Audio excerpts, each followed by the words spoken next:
G'day everyone, welcome back to Nat's Knackers Yard. I'll be Nat, this will be my Knackers Yard. This is going to be a bit of a disjointed one, I'm afraid, because you can see the curtains out, roof boxes on the car. We're going to disappear for a couple of days or so. I've built up a bit of a head of uploads, well, barely, maybe one, maybe two. So, you know, we'll be back by the time this goes out, so don't try and rob my house. This is a bit of a catch-up as much as anything else. So, what do I want to catch you up on?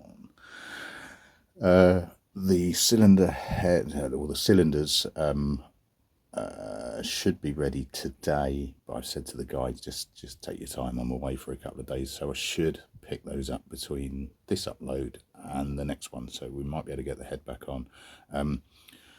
Because the gasket was too small for the oil pump, I've just pulled out and chucked on the gasket to make sure it fits. It does fit, and yeah, that would have been a drama. But anyway, so that's fine. Not touching any of that today. Last upload was on the oh no, I'll come to the carb in a second. No, I'll do it now. Okay. I've bounced it through my ultrasonic cleaner. It fits in a one, just not ideally. It's come out a lot better. You know, it's not perfect. It was never going to be. And I've also pushed through the bits that I haven't got replacements for, including the troublesome piece that I can't get out. What I have done throughout the week is, because I'm going to leave it for now, I know you're all going to shout at me, but because I'm going to leave it for now, what I've done is chased the back of the broken one so it's the same dimension. So I've got some really small drill bits, chucked them on. In fact, let me show you, I think it might be useful. I've got some really small drill bits that I've used to drill carb jets before.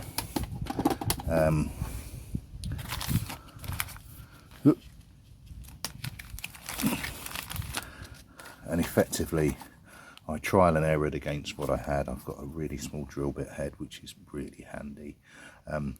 Put that in just a handle, I didn't put it in a drill, and then just chase them through. So I've got the same dimension through there, mostly because it's quite difficult, or I found it quite difficult to find actual replacements for them. They weren't in any of the kits either. Speaking of the kits, certainly one of you guys has asked, where do you get spare parts from? That same as you, mostly eBay. So any disposables, you can argue about how much difference they make, but you know, anything that's fundamentally disposable. Got my clutch plates there, that'll be another upload of getting all that done. So anything disposable, I'm not fussed about spending, you know, pennies on as much as anything else.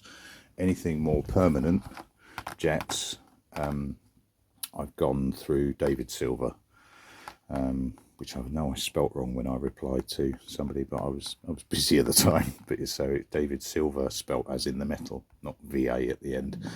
Bit more expensive, but fundamentally should be a little bit more reliable than cheap and Chinese, particularly when it comes to jets, because size matters. What I might do, and it'll be off camera because I'm busy today, I haven't got time to set up, and I'll be doing it around other stuff, is try and get that lot loaded into the carb, get the carb all pinched up. Going back to the clutch, and apologies, this is really bitty. Clutch plates, I've had them clean off. I've left them in soak so they don't go rusty more than anything else. I was asking about replacements on the Facebook channel, because they're chuffing expensive. You know, they're about sort of 15 to 20 quid each, and there's what, 8, I think, top of my head. And a few of the guys in the set, because I was asking about whether or not I could use Nighthawk ones, and a few of the guys on there just went, and if they're not bent, just clean them off.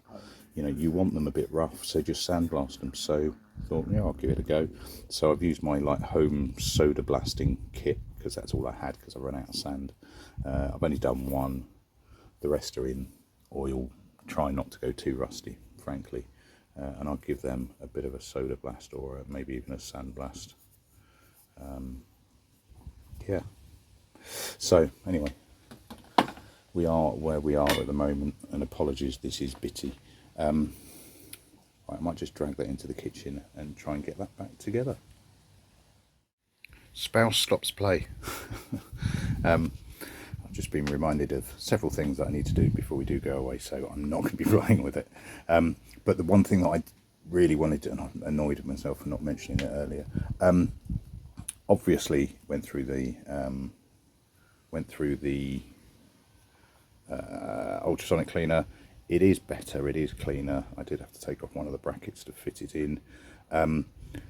Obviously when I took it out, I needed to get all of the cleaning fluid and water off it, so powered up the old compressor and blasted through all the channels. And as I was blasting through the channels, I noticed something. So you've got, am I upside? Yeah, I'm upside down. That's it, the right way up, but upside down. So imagine the bike upside down. That's the pipe that the fuel comes in, and it effectively goes up through, and they're the two main fuel feeds, which obviously have the floats and the valve in it to control how much fuel goes into the base. I was blasting air through, and it was coming straight through. Thought, brilliant, that's nice and clear. Just about to put it away, and thought, well, hang on, I'm not getting anything through the main pipe. Chucked the air on the main pipe, and it was getting nowhere. So effectively I grabbed a long needle from the wife's sewing kit, a sewing machine needle, because they're longer and thicker, so you could actually get some grip on it, and dug through, and it was blocked right at the end.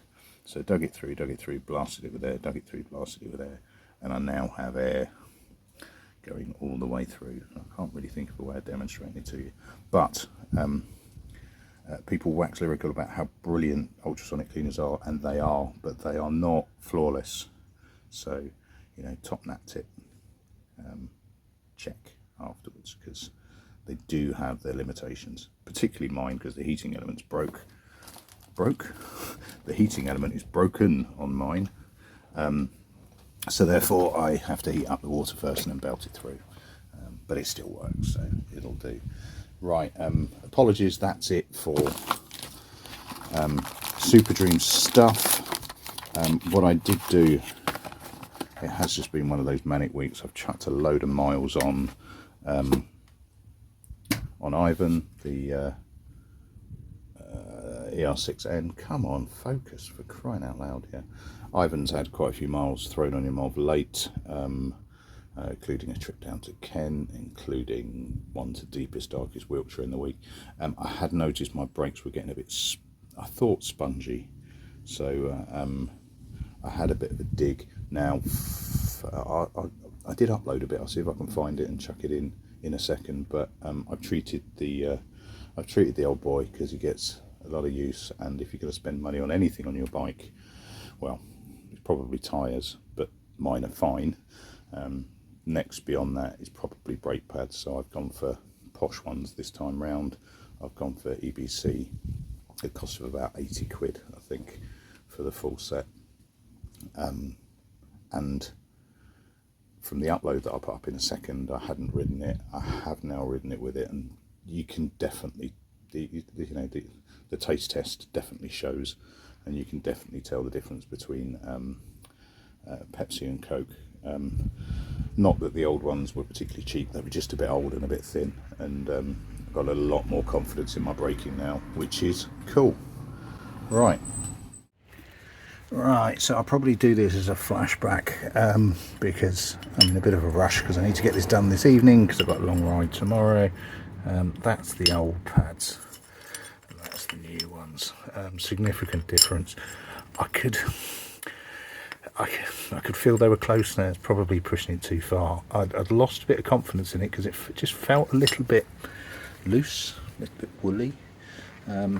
So gone for new pads. I've got new pins as well.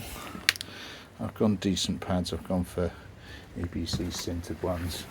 I've just done the back. Backs weren't quite so bad, weirdly enough, because I don't really use my back brake. But yeah, better safe than sorry.